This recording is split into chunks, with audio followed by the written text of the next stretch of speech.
নাহমাদুহু নুসাল্লি আলা রাসূলিহিল কারীম আম্মা বাদ ফাআউযু বিল্লাহি মিনাশ শাইতানির রাজীম বিসমিল্লাহির রহমানির রহিম। শুরু করছি প্রতিদিনের ন্যায় নিয়মিত অনুষ্ঠান দিনের পথে। আজ আমরা আলোচনা করব বদদোয়া নিয়ে। নিজের জন্য বদদোয়া, সম্পদের জন্য বদদোয়া এবং সন্তানাদিদের জন্য বদদোয়া। এই সম্পর্কে আলোকপাত করার আশা রাখি। আল্লাহ তাআলা যেন আমাকে যে যেখান থেকে শুনবে সকলকে যেন এ বিষয়ের উপর আমল করার তৌফিক মহান রাব্বি কারীম দান করেন। সকলে বলি আমিন। আজ আমরা এমন একটি বিষয় আলোচনা করব যে বিষয়ে আমরা হর হামেশাই বলে থাকি, বিরক্তির মধ্য থেকে, গ্লানির মধ্য থেকে, ঝামেলা বিভিন্ন কিছুর মধ্য থেকে আমরা একটি কথা বলে ফেলি যে এই দুনিয়ায় আর বেঁচে থাকতে চাই না। তো আবু হুরায়রা রাদিয়াল্লাহু তাআলা আনহু হইতে বর্ণিত, নবী করিম সাল্লাল্লাহু আলাইহি ওয়াসাল্লাম বলেছেন যে কখনো নিজের জন্য বদদোয়া করবে না, সম্পদের জন্য বদদোয়া করবে না, সন্তানের জন্য বদদোয়া করবে না। নিজের জন্য বদদোয়া বলতে আমরা কি বুঝি? ধরুন, আমরা এই সমাজে বসবাস করতে যে ছোট থেকে বড় হওয়া, যৌবনে পদার্পণ করা, তারপরে বিয়ে শাদী, সন্তানাদি, সংসার ধর্ম করা, এইসব করতে যেয়ে বিভিন্ন সময় আমরা কিছু সময় আমরা আনন্দে কাটাই, সুখ স্বাচ্ছন্দ্যে কাটাই।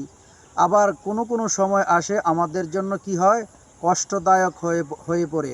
হয় আমাদের সন্তানাদির উপর থেকে, না হয় রুজি রোজগারের বিষয় থেকে, না হয় আমরা বিভিন্ন জায়গায় চলাফেরা উঠা বসা করতে যেয়ে আমাদের নিজেদের উপর কি চলে আসে, একটি বিরক্তি চলে আসে। এই বিরক্তি চলে আসার পরে যেন নবী করিম সাল্লাল্লাহু আলাইহি ওয়াসাল্লাম যেই কথাটা বলেছেন যে আমাদের মুখ দিয়ে যেন এই কথাটা বের না হয়, দুত্তুরি এই দুনিয়ায় আর বেঁচে থাকার কোনো ইচ্ছা নাই। যার রেফারেন্স হিসাবে বলা যায় আত্মহত্যা মহাপাপ। আমরা একেবারে গ্লানির অতল গহ্বরে যেয়ে কি করি, আত্মহত্যার পথটা বেছে নেই। অথচ নবী করিম সাল্লাল্লাহু আলাইহি ওয়াসাল্লাম বলেছেন নিজের জন্য নিজে মৃত্যু কামনা করাই কি হারাম, নিষেধ এবং নাজায়েজ। আমরা যেন আমাদের যত বড় হতাশায় আসুক, গ্লানি আসুক, ব্যর্থতা আসুক, এক কথায় এই পৃথিবীতে আল্লাহ আমাকে পাঠিয়েছেন যতদিন হায়াত দিয়ে, আমি ততদিন পর্যন্ত অপেক্ষা করব, যাক সে আমার সময় ভালো, যাক সে আমার সময় মন্দ। আমি হতাশার অতল গহ্বরে ডুবে যাওয়ার পরেও আমি এই কথা যেন না বলি, দুত্তরি এই পৃথিবীতে আমার আর বেঁচে থাকার কোনো ইচ্ছা নাই, হে আল্লাহ আমাকে কি দাও, মরণ দাও। এই ধরনের কোনো কথাবার্তা যেন আমরা না বলি। এই কথা বলতে নবী করিম সাল্লাল্লাহু আলাইহি ওয়াসাল্লাম কি করেছেন, নিষেধ করেছেন। দ্বিতীয়ত হলো নিজের সম্পদের জন্য বদদোয়া। দ্বিতীয় বিষয়টা হলো নিজের সম্পদের জন্য বদদোয়া। আমরা এই পৃথিবীতে আসার পরে আল্লাহ তাআলা আমাদের অনেককেই অল্প সময় সম্পদ দিয়েছে, আমাদেরকে মাঝারি মানের সম্পদ দিয়েছে, আমাদেরকে অঢেল সম্পদের অধিকারী করেছেন। সেটা আল্লাহ পাকের বিষয়। কেউ কষ্ট করে সম্পদের মালিক হয়, কেউ কষ্টবিহীনই সম্পদের মালিক হয়। আবার বিভিন্ন ঝামেলায় মধ্য দিয়েও এই সম্পদের কি পোহাতে হয়, জ্বালা পোহাতে হয়। অনেক সময় বাপদাদার সম্পত্তি থাকলে বাগবাটোয়ারা বিভিন্ন ইত্যাদি বিষয় নিয়ে আমাদের মধ্যে ঝামেলা ঘটে।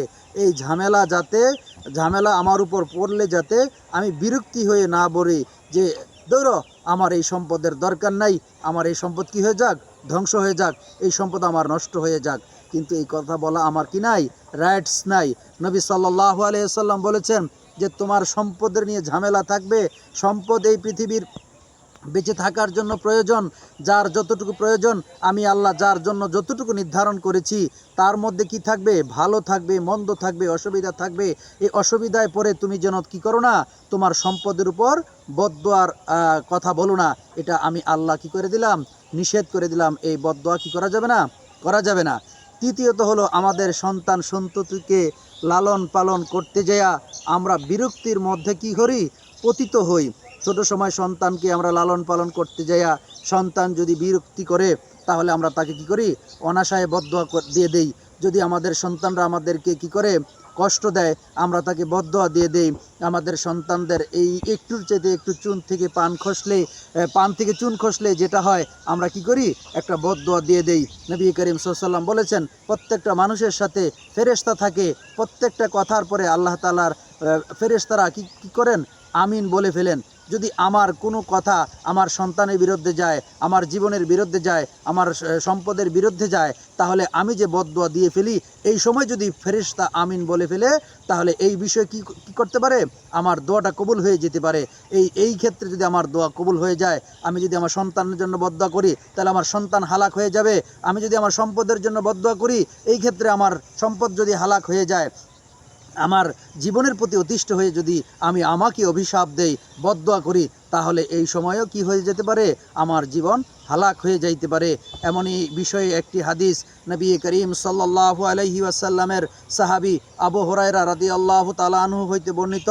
তিনি বলেন যে নবী করিম সাল্লাল্লাহু আলাইহি ওয়াসাল্লাম বলেছেন, দুইজন শিশু ছোট সময় কথা বলেছেন। একজন হলো হযরতে ঈসা আলাইহিস সালাতু ওয়াস সালাম, জন্মের 2.5 ঘন্টা পরে তিনি কি বলেছেন, কথা বলেছেন। দ্বিতীয়ত হলো জুরাইজ নামে আল্লাহর নবীর একজন সাহাবী ছিল। তিনি একটা গির্জার মধ্যে নামাজ পড়তেন, নিয়মিতভাবে ইবাদত করতেন। এমন সময় জুরাইজের মা জুরাইজকে ডাক দিল, জুরাইজ, জুরাইজ, জুরাইজ। ওই জুরাইজ তখন এমত অবস্থায় ছিলেন, নামাজরত অবস্থায় ছিলেন। জুরাইজ তখন তার মায়ের ডাক শুনছিলেন। এমত অবস্থায় সে দুদুল্যমান অবস্থায় ছিলেন, মায়ের ডাকে সাড়া দিবেন নাকি নামাজ কমপ্লিট করবেন। জুরাইজের মা একটু কি হয়ে, অতিষ্ঠ হয়ে বদদোয়া দিলেন, হে আল্লাহ, আমার জুরাইজকে তুমি পতিতালয়ের মুখ না দেখিয়ে তার মৃত্যু দিও না।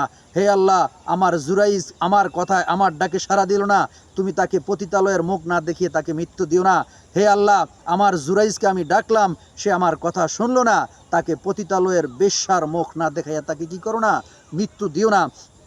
এই কথা বলে তো জুরাইজের মা চলে গেল, দুনিয়া থেকে বিদায় নিয়ে গেল। জুরাইজ এই মধ্যে গির্জার মধ্যে ইবাদতরত অবস্থায় থাকলো। এমত অবস্থায় তার মায়ের দোয়া কবুল হয়ে গেল। জুরাইজকে এমন সময় এক পতিতা লোকের মহিলা এসে জুরাইজকে অপকর্ম করার জন্য কি করলো, উৎসাহিত দিল এবং তাকে আকর্ষণ করলো, আহ্বান করলো। জুরাইজ বলল, হে নষ্টা মহিলা, তুমি আমার থেকে চলে যাও, আমি তোমার সাথে এই খারাপ কাজে লিপ্ত হব না। এই মহিলা অন্যত্র চলে যায় এবং একজন রাখালের সাথে অপকর্ম করে।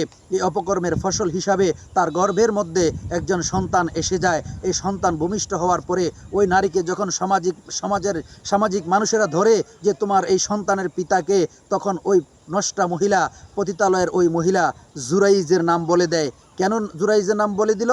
জুরাইজের সাথে অপকর্ম করতে চেয়েছিল, জুরাইজ তাকে তাড়িয়ে দিয়েছে। এই জুরাইজের উপর জেদ করে তিনি এই জুরাইজের নাম বলে দিল। তখন গ্রামবাসী সকলে এসে এই জুরাইজের আস্তানা, যে গির্জার মধ্যে সে আমল করত, এই তার জুরাইজের এই আস্তানাকে ভেঙে ঘুরিয়ে দিল।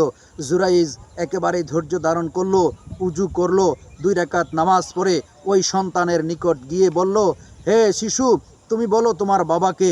তখন সকলের সামনে ওই ছোট্ট শিশুটা বলে দিল যে আমার পিতা হচ্ছে ওই রাখাল, যে রাখালের সাথে আমার মা অপকর্ম করেছেন। এই কথা শুনে গ্রামবাসী জুরাইজকে সরি বলল, জুরাইজের কাছে দুঃখ প্রকাশ করলো। আর জুরাইজরে বলল, হে জুরাইজ, আমরা আপনার উপর কি করেছি, অত্যাচার করেছি, ভুল করেছি, অন্যায় করেছি। আপনি যদি চান, আপনার এই মাটির ঘর, ইবাদতের ঘর আমরা স্বর্ণ দিয়ে বাদাই করে দিব। জুরাইজ বলল, হবে না, আমার ঘর স্বর্ণ দিয়ে বাদাই করে দিতে হবে না, আমার ঘরটা যেমনই ছিল তোমরা তেমনই আমাকে করে দাও।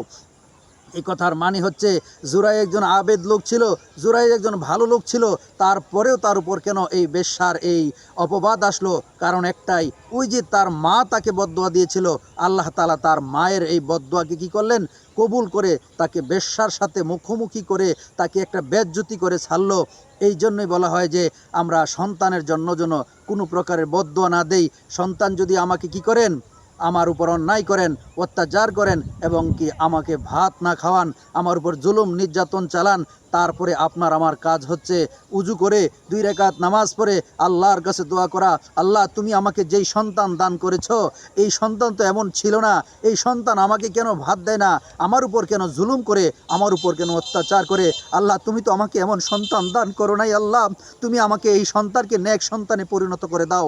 আপনার আমার কাজ হচ্ছে আমার সন্তান অন্যায় করলে, আমার সন্তান ভুল করলে, আমার সন্তানকে বদদোয়া দেওয়া নয়, আমার সন্তানের জন্য মহান মালিক রব্বি কারিমের কাছে দোয়া করা, আল্লাহ তুমি তো আমাকে একটা সন্তান দিয়েছিলে, ভালো সন্তান, আমার এই সন্তানটা কেন নষ্ট হয়ে গেল, আল্লাহ আমি আবার ফেরত চাই, আমার ওই সন্তানকে দাও যেই সন্তান আমাকে কি করবে, খেদমত করবে, আমার কথা শুনবে, আমার আনুগত্য প্রকাশ করবে, আমার উপর জুলুম করবে না, অত্যাচার করবে না। আল্লাহ এমন একটা নেক সন্তান তুমি আমাকে দান করো। রব্বি হাবলি মিনাস সলিহিন, রব্বি হাবলি মিনাস সলিহিন। কোরআনের এই আয়াতে বলা হয়েছে নেক সন্তান চাওয়ার জন্য আল্লাহর কাছে এই কথাটাই বলবেন যে রব্বি হাবলি মিনাস সলিহিন, আয় আল্লাহ আমাকে আমার ওই নেক সন্তান ফেরত দেন যে সন্তান আমার আনুগত্য থাকবে। হযরতে আনাস রাদিয়াল্লাহু তাআলা আনহু বললেন, শুধু এই বিষয় নয়, কোনো মুমিন যত বিষয়ে যে আটকে যাবে, বিপদে পড়বে, আপদে পড়বে, যত রকমের সমস্যার সম্মুখীন হবে, একমাত্র কেবলমাত্র শুধুমাত্র চাইবে একমাত্র ওই রব্বি করিম আল্লাহ পাকের কাছে।